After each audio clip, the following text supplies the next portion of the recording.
International help is being pledged for India as it battles a ferocious second wave of coronavirus, described by Prime Minister Narendra Modi as a storm that has shaken the nation. Almost 350,000 new infections were recorded in India in the latest 24-hour period, and 2,767 people have died. But experts say the actual numbers are likely to be much higher. As the epidemic continues to grow, hospitals are under intense pressure with shortages of beds and critical supplies, including oxygen. In the capital, Delhi, COVID is now killing one person every 4 minutes. Our correspondent Yogita Limai reports from there. The capital is being ravaged at a frightening speed. With every pyre that burns, India's self-belief is dying. Each funeral is a story of personal loss and national shame.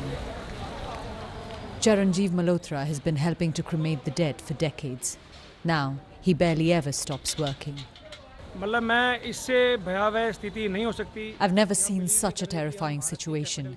I can't believe that we're in the capital of India. People aren't getting oxygen and they're dying like animals, he says. We don't even have enough resources to cremate them properly. Outside, Shivangi Mehra is on the phone organizing oxygen for the hospital she works in. Nothing is being done. I don't know government is sleeping or what they are doing. I am totally disheartened in the situation which I am seeing. Government is a literal failure. A person cannot live here in Delhi. A person cannot even die peacefully in Delhi. She's waiting to cremate her grandfather, who died, she says, because there wasn't enough oxygen. This small hospital in North Delhi is facing a daily struggle. Ma'am, we have been spending sleepless nights since last 1 week. I mean, at times we feel like crying because we are not able to help patient properly. Every day it's the same scenario. We are left only with 2 hours of oxygen, 3 hours of death, and we are only getting assurance from the system, no oxygen.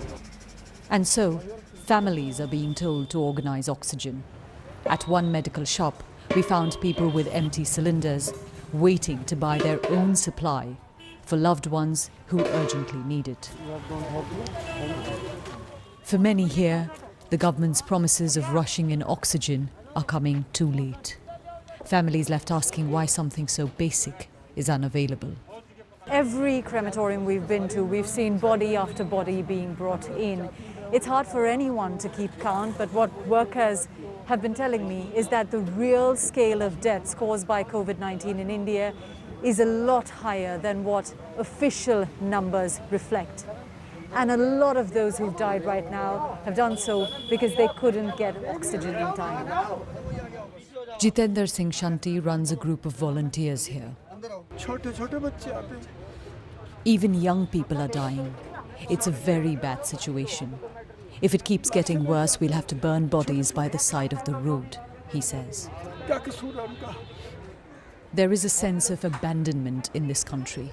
Citizens are stepping up to do what a government should, left to fight a vicious pandemic on their own. Yogita Limai, BBC News, Delhi.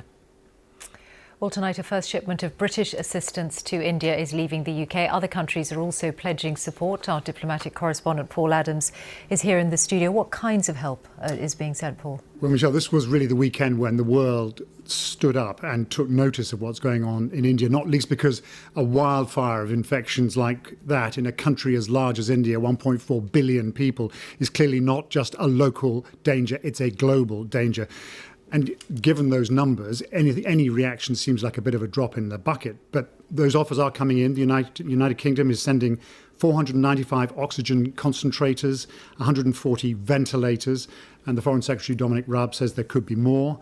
The EU has activated what it calls its civil protection mechanism, where member countries pool their emergency supplies, again with an emphasis on oxygen and medicines. And the US, perhaps stung into action by moves on this side of the Atlantic, has said that it will immediately supply the raw materials for vaccines, and that'll involve reversing some export controls put in place back in February. and supply protective gear and medical equipment. And Dr. Anthony Fauci, the president's chief medical advisor, has even suggested that the United States could supply India with some of its unused AstraZeneca vaccines. That's a vaccine that has not yet been approved for use in the United States, and it's got lots of it, and it doesn't need it itself. It's already supplied some of it to Mexico and Canada earlier in the year, so it is coming under some pressure to do that for India as well. Paul Adams, thank you very much.